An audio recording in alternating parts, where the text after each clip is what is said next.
Olá, boa noite. Espero que todos estejam bem. Espero que todos estejam tranquilos. E como sempre é um privilégio, nós podermos congregar, nos reunir como igreja, estudarmos a palavra, louvarmos a Deus juntos, É sempre um privilégio, porque a gente não consegue ser igreja sozinhos. A gente não consegue viver o cristianismo sozinhos. A gente não consegue ser cristão sozinhos, porque como a gente vai praticar uns aos outros sozinhos, E hoje nós vamos ver duas características, apenas duas características. E por que eu digo apenas? Porque é tão simples que vai ser fácil de lembrar, Então apenas duas características que nós aprendemos com Jesus sobre como nós sermos verdadeiros discípulos. Então, só duas. Então, hoje vai ser bem fácil de lembrar, porque vai ser só duas. Então, vamos orar para que o Espírito Santo possa nos guiar no entendimento e que não apenas o entendimento, mas que isso possa ser algo real nos nossos corações e nas nossas vidas. Pai amado, em nome de Teu Filho Jesus, nós Te agradecemos, Pai, por esse privilégio de podermos ser igreja, nos reunirmos, congregarmos, e principalmente de podermos Te louvar como um só corpo, Te louvar como uma só voz, uma família, e também aprender da Tua palavra, Pai. Que o Senhor possa nos conduzir agora, nos dando sabedoria, que Teu Espírito possa nos dar o entendimento necessário para que a Tua palavra seja uma realidade nas nossas vidas, Pai. Em nome de Jesus que eu oro. Amém. Então você pode abrir a sua Bíblia já em João capítulo 8.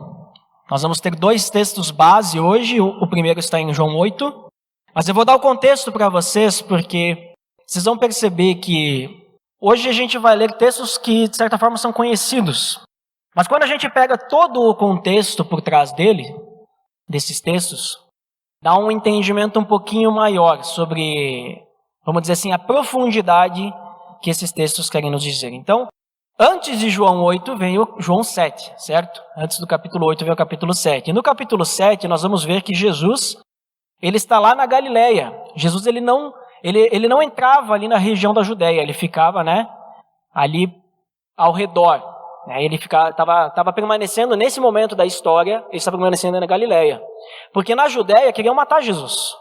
Então ele estava evitando ir até a Judéia. E ele estava ali com sua família, com seus irmãos, e chegou então o momento da festa dos tabernáculos.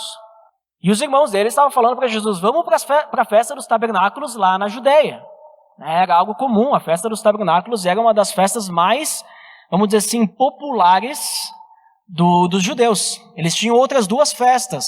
Talvez vocês conseguem chutar quais eram as outras duas que os judeus tinham. Tinham três festas principais, assim, que eram bem populares. A primeira eu já falei, A festa dos tabernáculos. As outras duas. Páscoa, muito bem, era uma festa também que eles praticavam. E tem mais outra, Pentecostes, muito bem. Então, três festas que popularmente os judeus, eles anualmente praticavam. Para quê? Para relembrar momentos da história deles, Então, a Páscoa, a libertação do Egito, Então, toda essa preparação e tudo mais. E o tabernáculos, a festa dos tabernáculos, então era um momento em que eles lembravam quando eles viviam no deserto. Eles habitavam em tendas e tudo mais. Então, nessa festa que durava 7 dias, eles montavam uma tendinha, uma barraquinha, lá de fora, no terraço das casas, As casas não tinham telhado, que nem as nossas, Lá naquela região até hoje, Eles têm um terraço em cima, Tipo uma laje. Então eles montavam ali a sua tenda, E muitas pessoas se reuniam para essa grande festa, E eles habitavam então nas tendas. E aí Jesus então está lá com seus irmãos, eles vão para a festa. E Jesus, Jesus ele era obediente ao Pai. Ele sabia que não era o momento de ele ir para a Judéia. Então Jesus diz, vão na frente, porque não chegou a minha hora ainda, E a gente percebe algo interessante ali no capítulo 7, versículo 16, versículo 5, quer dizer, que nem os irmãos dele criam nele, Nem os irmãos dele entendiam, por que Jesus né, não está querendo ir, né? Porque Jesus ele fala assim, olha, vão vocês, porque com vocês não vai acontecer nada. Mas se eu for, é perigoso. Mas vocês não têm perigo, por mais que vocês são meus irmãos, ou meio-irmãos, né? Não vai acontecer nada com vocês, pode ir, vai tranquilo. E aí a gente percebe que nem os irmãos dele criam nele, né? Não eram seguidores de Jesus, né? Não eram discípulos. E aí os irmãos dele estão lá e tal, e Jesus espera o tempo que o Pai permite, e então ele vai para a festa, para a região da Judeia lá. Mas ele vai camuflado, ele vai à paisana, ele vai escondido, para que ninguém veja ele. E ele escuta as pessoas falando, cadê aquele cara que estava fazendo os milagres, né? Estamos esperando ele chegar aí, né? Eles estavam querendo saber onde é que estava o tal do Jesus, né? Então as pessoas já estavam meio que querendo, uns para, né, saber mais de Jesus, e outros, né, talvez para pegar Jesus, né?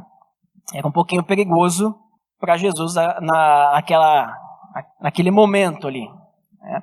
Então Jesus ele está lá na festa dos tabernáculos, e quando chega mais ou menos na metade da festa, né, vamos dizer assim, no terceiro, quarto dia por aí, ele vai até o templo e ele começa a ensinar. Ele começa a ensinar no templo coisas maravilhosas, porque a gente lê aqui no capítulo 7 que os judeus eles ficavam maravilhados com o seu ensino.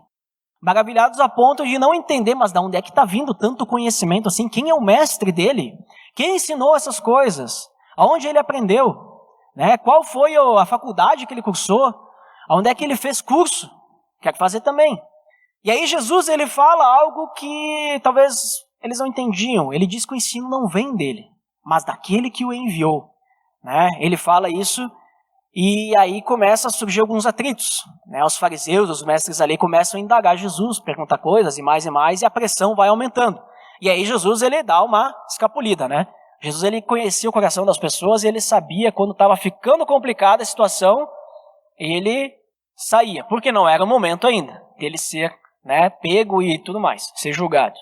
Então Jesus, no fim da festa, né, lá para o último dia, ele volta ao templo para ensinar. Então mais uma vez ele vai lá, né, para ensinar e tal. Mais uma vez ele vai se colocar em situações complicadas, mas Jesus ele sabe o que está fazendo. E aí eu gostaria que você lesse comigo o versículo 12 do capítulo 8. Que a partir do 12, a gente vai ver esse ensino de Jesus, né, esse segundo momento.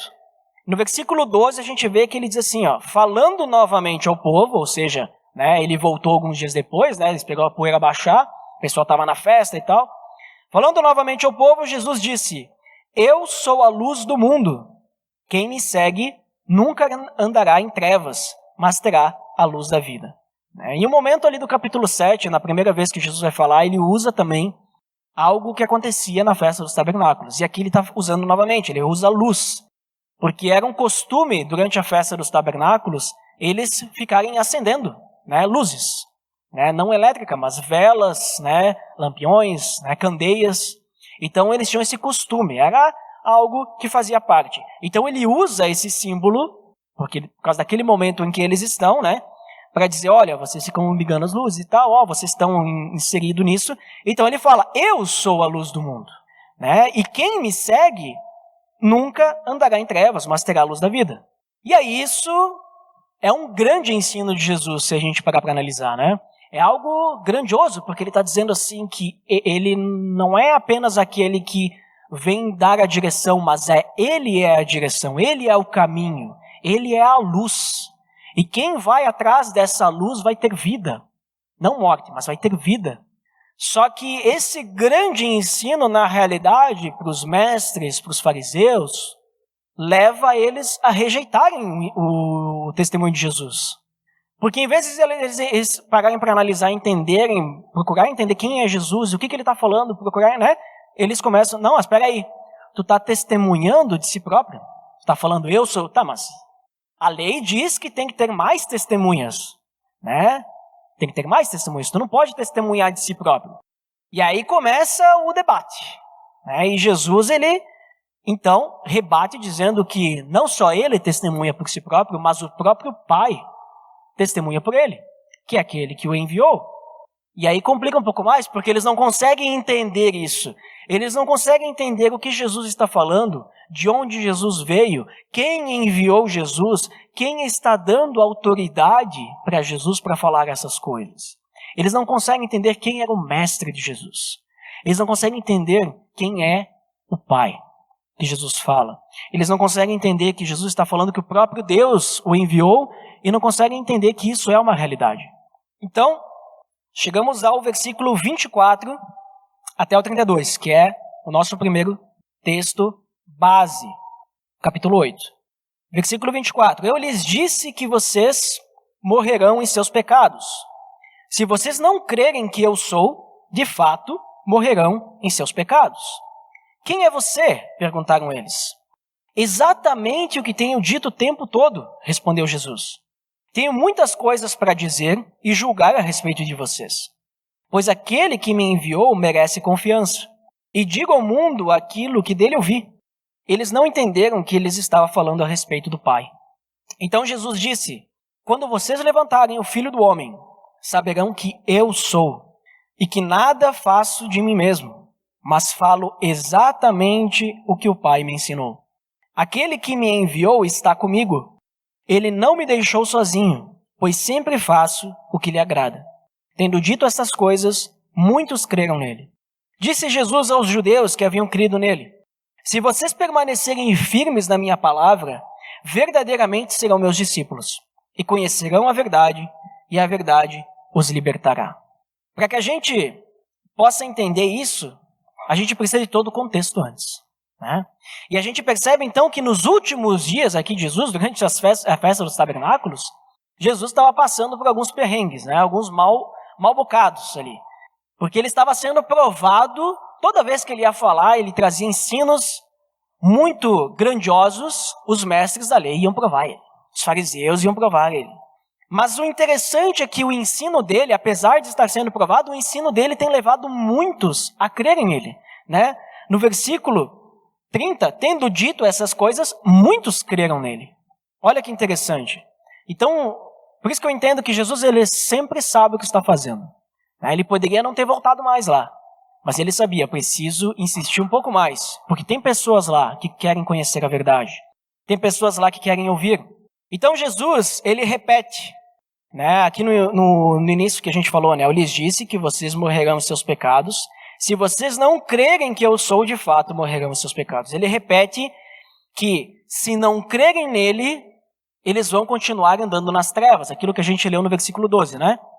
Que a gente leu, quem me segue nunca andará em trevas, mas terá a luz da vida. Ou seja, se vocês não crerem que eu sou, né, que Jesus é o Messias, de fato morrerão em seus pecados. Vai continuar aprisionado no pecado. Vai continuar nessa prisão constante, vivendo nas trevas.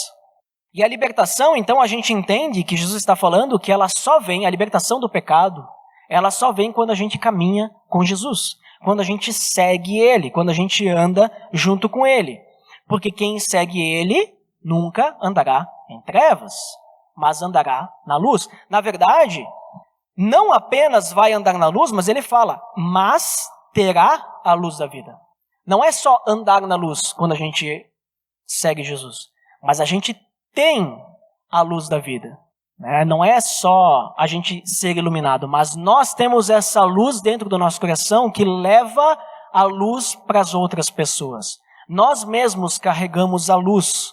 E a mente humana, ela é pecaminosa, ela é complicada, ela é desconfiada, ela não consegue compreender o que é do alto, o que é celestial. Por isso que eles não estavam entendendo, né? Eles continuavam perguntando, mas quem é você? E ele disse, eu tenho tentado explicar para vocês durante todo esse tempo quem eu sou, vocês não estão entendendo. Eu vou mudar um pouco o meu discurso então, né? Porque vocês não conseguem entender. Vou começar a falar para aqueles que querem ouvir então. E eles não entendiam, e nós, se a gente analisar, nós também tínhamos dificuldade para entender tudo isso quando nós não tínhamos o Espírito Santo, né? Porque realmente é difícil.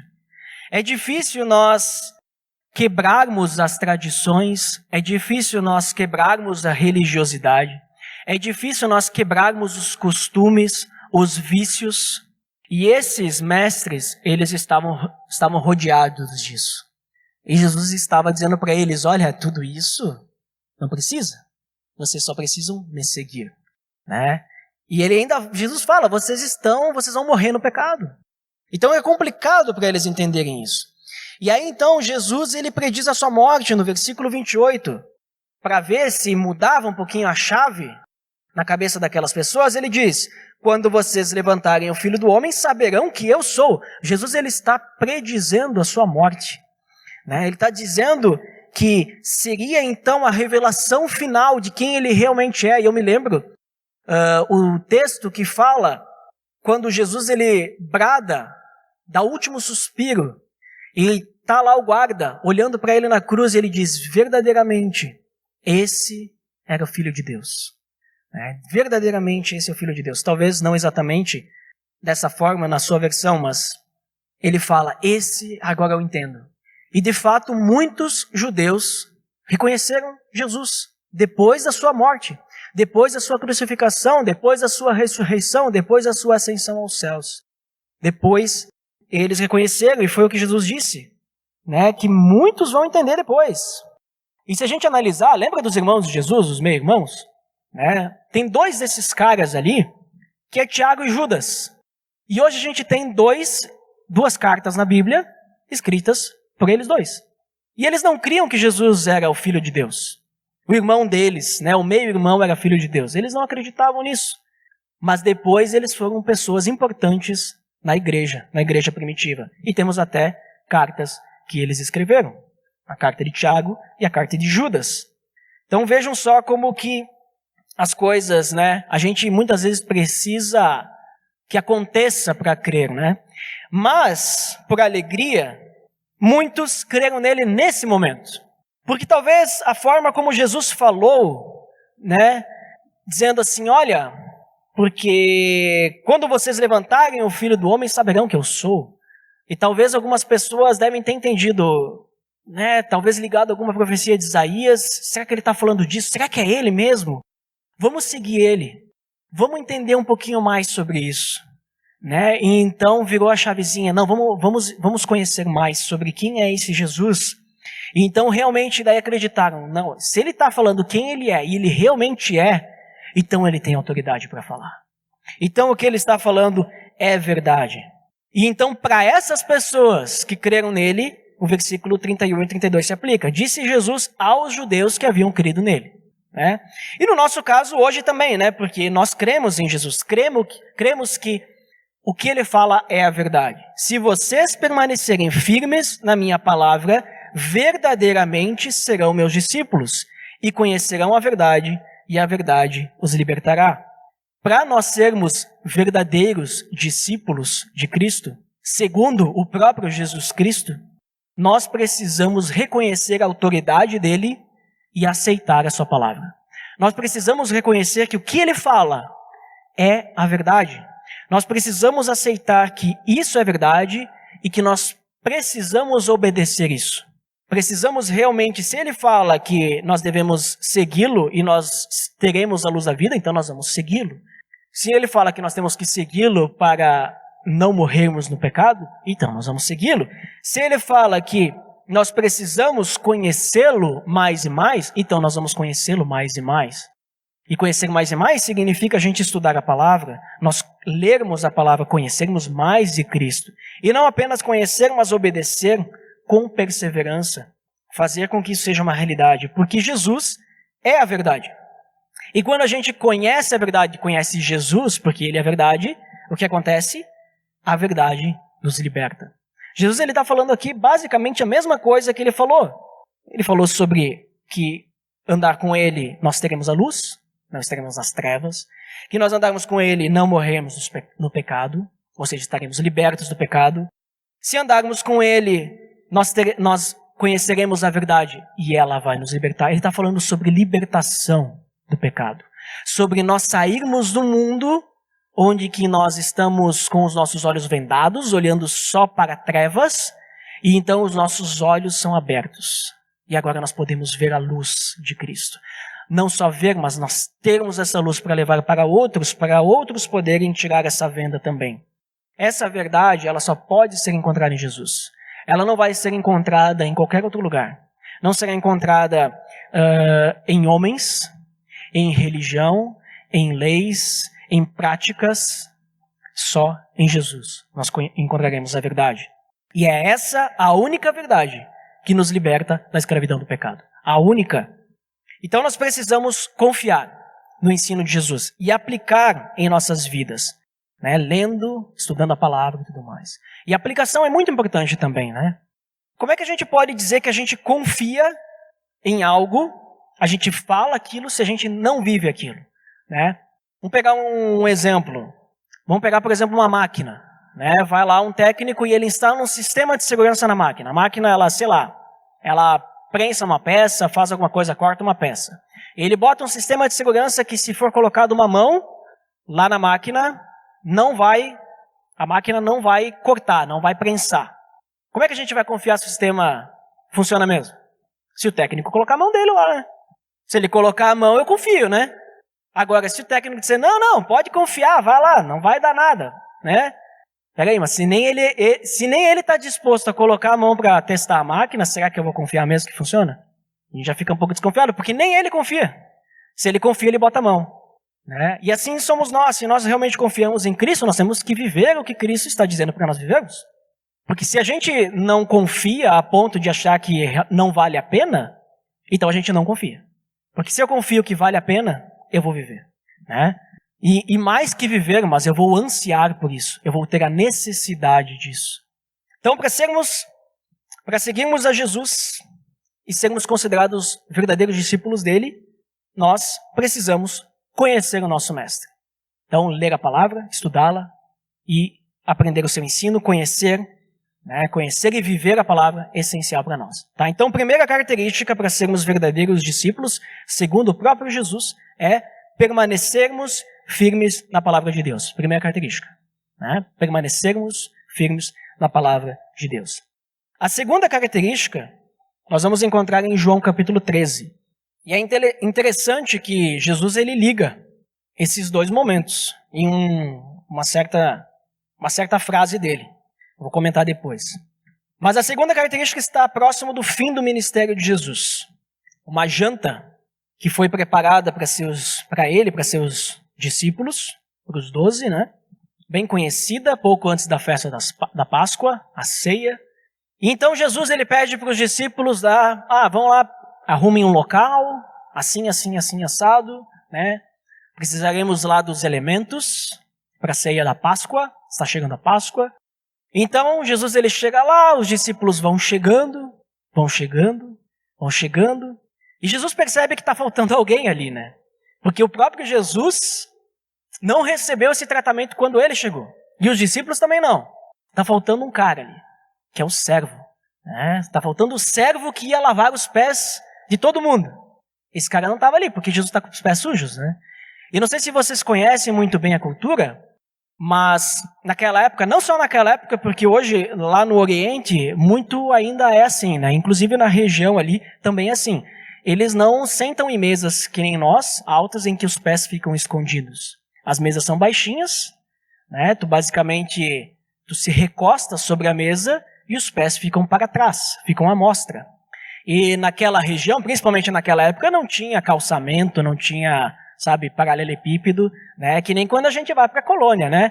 É estrada de chão, poeira, pó, brita, talvez nem brita, mas areia, né? E naquela época também não tinha tênis, bota, esse tipo de coisa. Era sandália, esse tipo de coisa.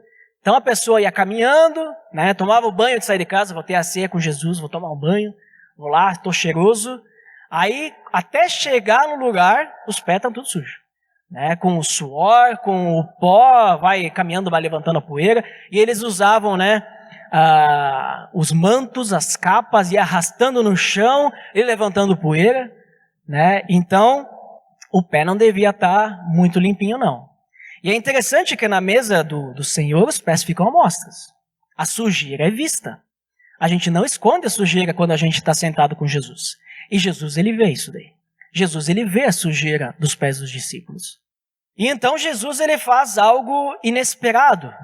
que nenhum dos discípulos estava esperando fazer. Talvez todos eles, em algum momento, pensaram, ninguém para limpar os nossos pés aqui, né?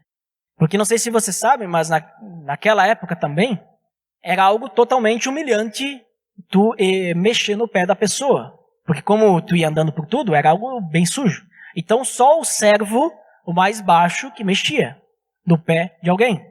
Tanto que vocês devem relembrar que João Batista fala, quando está anunciando a vinda de Cristo, ele diz que ele batiza e tal, mas virá alguém que vai batizar com o Espírito Santo, que ele não é digno nem de desatar as sandálias. Ele não fala que ele não é digno de lavar os pés, ele não é digno nem de desatar as sandálias, nem de chegar perto dos pés dele, porque ele não tem essa dignidade, porque ele é muito mais baixo. Ele está engrandecendo Jesus, né? Então ele está falando que, nossa, Jesus ele é tão alto nível, tão mestre, tão senhor, porque ele é o Filho de Deus, que eu não consigo nem chegar ao nível mais baixo dele, né? E aí Jesus ele vai fazer algo inesperado. Primeiro ele tira a capa. E a capa, ela simbolizava algo muito importante. Ela simbolizava que tu não era um servo. Porque o servo ele não tinha dinheiro para comprar uma capa, né? A capa era algo de valor. Era algo que não era qualquer um que tinha. E o servo, obviamente, não tinha capa. Então, normalmente, quando alguém estava sem capa, ele estava no mesmo nível do servo que estivesse lá. Então Jesus, primeiro ele tira a capa. Ele já rebaixa o nível ali, né? Ele já está dizendo para todo mundo, agora eu vou assumir uma posição de servo aqui. Porque se ele fosse fazer o que vai seguir com a capa, ele está dizendo que ele, como Senhor, né, estava se rebaixando aquilo. Mas ele primeiro ele tira a capa, para dizer, olha, eu estou baixando meu nível. Eu estou descendo aqui ao nível de servo, estou assumindo outra posição agora, né? E eles entendiam isso. E daí então, Jesus ele vai lá. Isso já deve ter abalado um pouquinho as estruturas dos discípulos, né? Pensando, por que Jesus tirou a capa, né? Eles todos de capa. Por que Jesus tirou a capa, será? O que ele está querendo dizer com isso? Do nada ele vem aqui, convida a gente para esse banquete e ele vai ali e tira a capa. Levanta, tira a capa. Aí Jesus vai lá, ele pega uma bacia, despeja um pouco de água na bacia. Ele pega uma toalhinha, né? Ele enrola a toalhinha na cintura e vai lá, no primeiro discípulo, ele se abaixa e começa a limpar os pés dos discípulos. Começa a lavar os pés. E daí sim, aí baixou o nível mesmo. Eu fico pensando o quão constrangedor foi para aqueles discípulos aquela situação toda. Ver o mestre deles, que eles seguiam, que eles, daqui a pouco, né, eu não sei outra palavra para dizer, mas eles colocavam num patamar acima, daqui a pouco idolatravam ele, não de idolatria, mas eu digo assim, né, colocavam ele assim, nossa, ele é o nosso mestre. E aí o mestre deles está lá, se colocando numa posição inferior a eles, lavando os pés. Daqui a pouco eles podem até ter pensado, como é que eu não pensei nisso? Eu cheguei aqui, meus pés estavam sujos, os outros também, por que não fui eu que peguei a bacia? Né? Mas ele não pensou nisso. Né? Os discípulos não pensaram nisso, porque eles não estavam dispostos a fazer isso. Mas Jesus ele queria ensinar alguma coisa. Então Jesus ele começa esse ato humilhante de lavar os pés. E ele vai lavando. Ele lava o pé de um, ele lava o pé de outro, né? Algo extremamente humilhante para ele, né? Porque ele está se colocando... Era humilhante até para um servo, né? E aí Jesus ele chega no Pedro. E aí Pedro, né? Pedro ele é um cara diferente. Ele é um cara... Pedro ele é um cara, vamos dizer assim, quando a gente olha para ele, a gente vê que ele é até muito piedoso, até demais. Né? Ele era um cara enfático, enérgico. E aí ele diz que não. Aí Jesus diz, não, mas Pedro, olha só, tem que, é necessário. Tu não entende agora, tu vai entender depois. Mas preciso. Não, Jesus, de jeito nenhum. Tu não vai nem encostar no meu pé. Não vai mexer no meu pé. Né? Parece que Pedro está querendo mandar em Jesus. Né? Pedro ele não está contente que Jesus vai se rebaixar, mas ele quer mandar no mestre. Né? Então Pedro ele já está colocando Jesus como servo mesmo. Não, vou mandar em ti, tu não vai mexer no meu pé, não. Né? Às vezes a gente quer tratar Deus assim, né? Quer mandar em Deus, né? Quer dizer, não, Deus, tu não vai fazer isso comigo. Ah, não, Deus, tu vai me dar isso daí. Estou pedindo, eu preciso. É por uma causa nobre. Né? A gente quer mandar em Deus, a gente não pede, a gente manda. Né? E tem até um... Assim, eu vou até agora abrir um parênteses. Né? Quando vocês ouvirem por aí tenham cuidado com o que vocês escutam na internet, né? Tanto pregações quanto músicas, né? Principalmente música, porque tem isso muito em worship, né? Que é esses louvores e tal, que tem momentos espontâneos. Quando as pessoas começam a falar, eu declaro, né? Receba e não sei o que, isso e aquilo, isso é heresia, tá? Então cuidado. A música pode ser bonita, pode ser legal, mas não levem esse lado da teologia dessas pessoas. Porque a gente não manda em Deus. Tá? A gente não declara nada. Quem declara é Deus. Quem declara, até mesmo para morrer, Jesus disse o momento que ele ia morrer.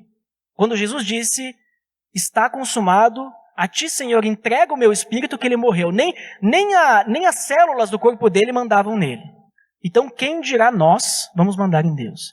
Então a gente não tem nada que declarar, nada que, né, dizer para Deus, é isso aqui, isso aí. Não tem, tá? Então, fechando parênteses, né? Tomem cuidado com isso. Mas Pedro, então, ele quer, né, agir assim.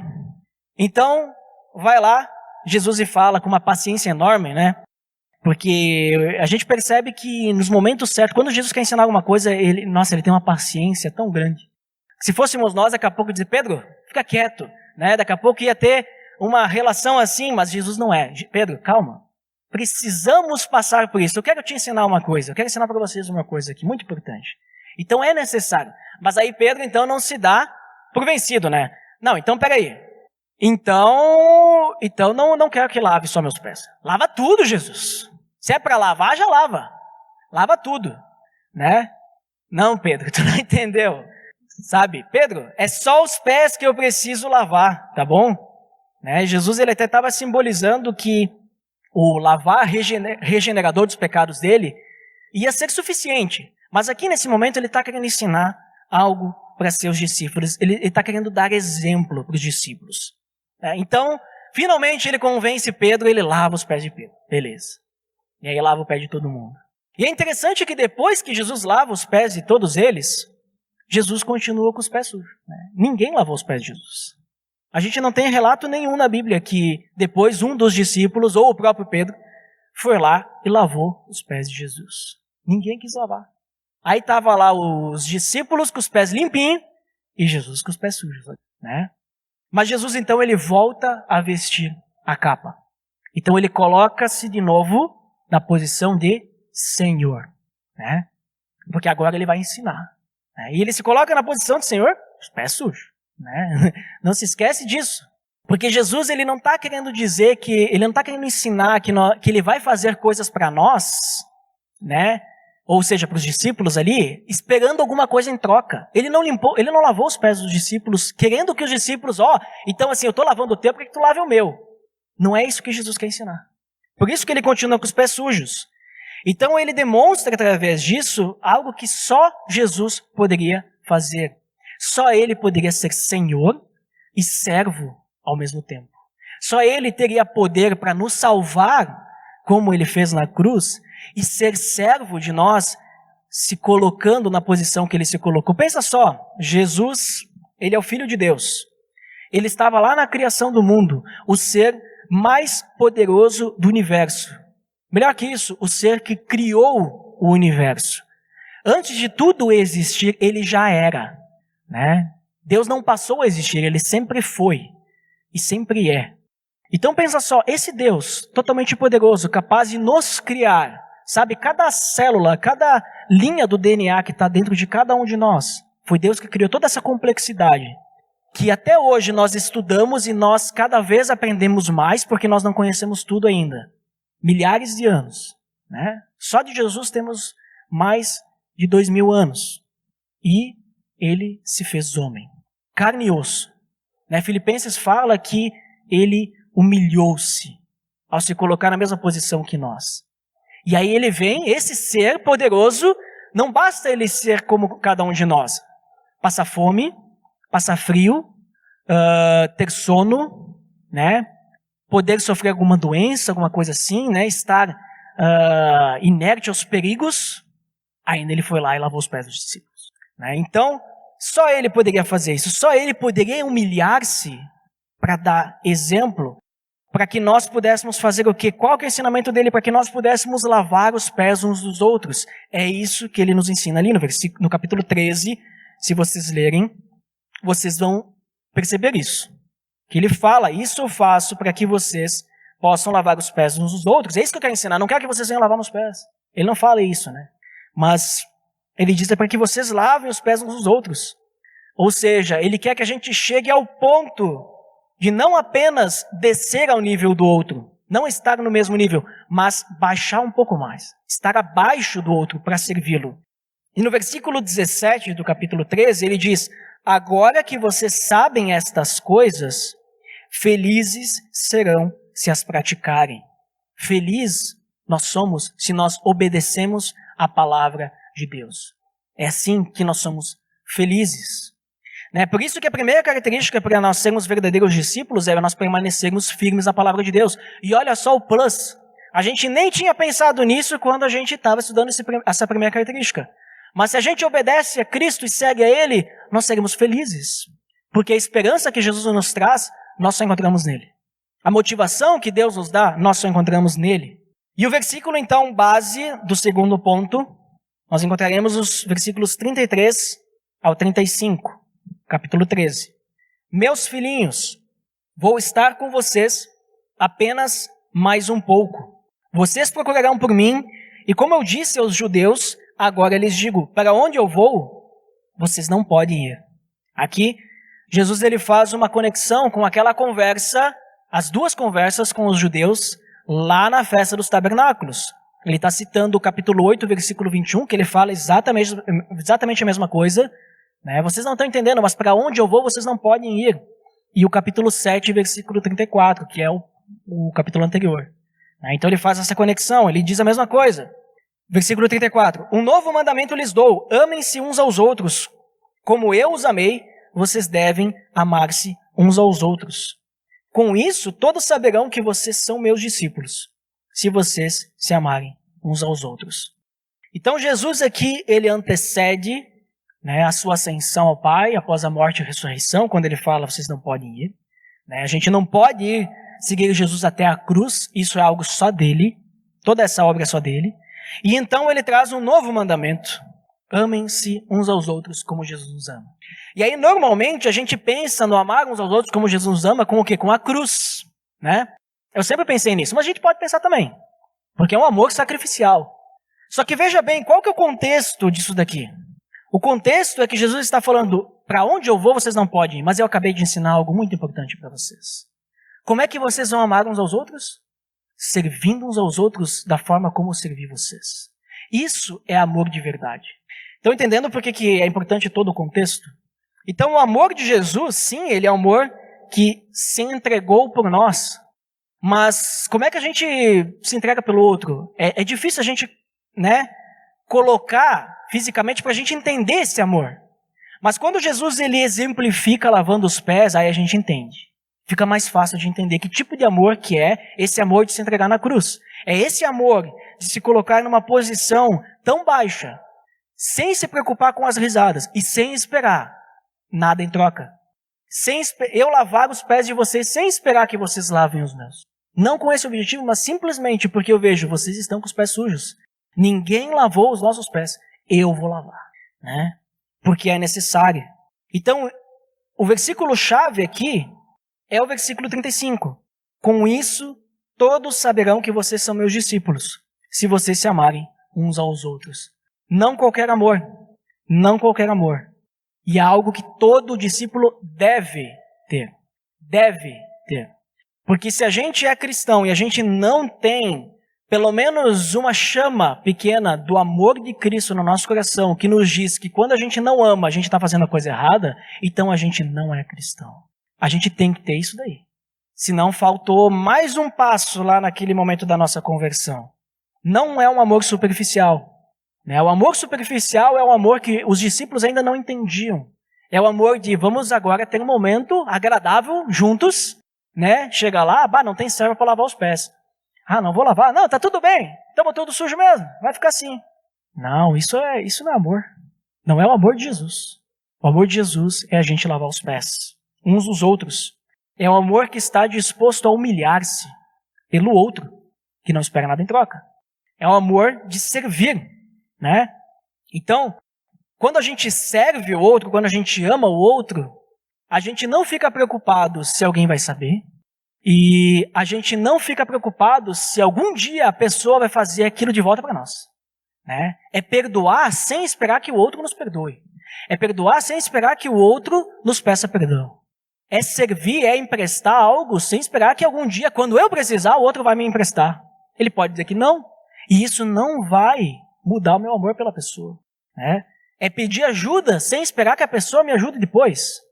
É mais que isso. Talvez a gente, daqui a pouco, vamos pegar um exemplo aqui. A gente vem aqui servir alguma coisa aqui na aliança. E aí, ninguém vai saber o que a gente fez. Né? Tudo bem. Mas aí a gente vem servir com aquele pensamento. Se as pessoas soubessem, né, o quão trabalhoso é isso. Isso não é servir com o amor de Jesus. Isso está servindo porque tem que ser feito. Porque se tu não fizer, ninguém vai fazer. Porque precisa. Ou porque, Deus fala que eu tenho que servir, então vou fazer. Né? Isso é servir por obrigação. Mesmo que no teu coração, não, vou servir porque, né? Não, mas eu estou fazendo por amor, né? Mas se tu fica pensando, se as pessoas soubessem, a gente tem que servir sem esperar que as pessoas saibam. E se for trabalhoso, for complicado e alguém vier reclamar, a pessoa não sabe, eu servi por amor àquela pessoa. Mesmo que ela esteja reclamando. Né? Mesmo que eu vá lavar o pé de um de vocês, e tu diz, mas aqui ficou uma sujeirinha aqui. Eu lavo de novo, não tem problema. Né? Isso que é amor. Isso é o amor de Jesus. Lembre-se sempre que Jesus, ele não recebeu nada em troca. Ele ficou com os pés sujos. Mas ele amou ao ponto de ir o nível mais baixo, abaixo do nível dos seus discípulos. Por amor. Né? Ele se entregou na cruz por nós. Esse amor nós temos que ter. E nós só vamos ter se nós permanecermos firmes na palavra de Deus e nós deixarmos o Espírito Santo agir. Então a segunda característica para nós sermos verdadeiros discípulos, segundo o próprio Jesus Cristo, é nós amarmos como Jesus ama. Então só para relembrar e a gente finalizar as duas características. A primeira é nós crermos, né, e confiarmos, nos afirmarmos, estarmos firmes na palavra de Deus. Reconhecermos a autoridade de Jesus na nossa vida e do seu ensino. E a segunda característica, então, é nós amarmos como Jesus amou. Como Jesus nos ama. É esse amor que nós precisamos ter. Vamos orar e pedir para que Deus possa realmente nos guiar e deixar o nosso coração aberto para isso. Senhor, Deus, em nome do Teu Filho Jesus, te agradeço, Pai, porque nós temos a Tua palavra para nos guiar e te agradeço também porque Teu Filho, Ele veio até aqui, Ele se humilhou, Pai, para nos salvar e para nos ensinar. E que esse ensino dele possa ser realidade no nosso coração e o amor dele também possa ser uma realidade, Pai. Que Teu Espírito nos conduza, nos dê fome da palavra, nos dê fome de amor. Que realmente o nosso coração possa ser transformado pelo amor que só vem de Ti, Pai. E que nós possamos amar como Teu Filho amou, como Teu Filho nos ama e como Ele continuará nos amando, mesmo que nós continuemos caindo nos nossos erros e que nós também possamos sempre buscar a Tua palavra para conhecer cada vez mais os ensinos de Jesus Cristo, os Teus ensinos, Pai, e aplicarmos, vivermos isso em nossa vida. Que possamos perseverar na fé e na Tua palavra, Deus. Em nome de Jesus que eu oro. Amém.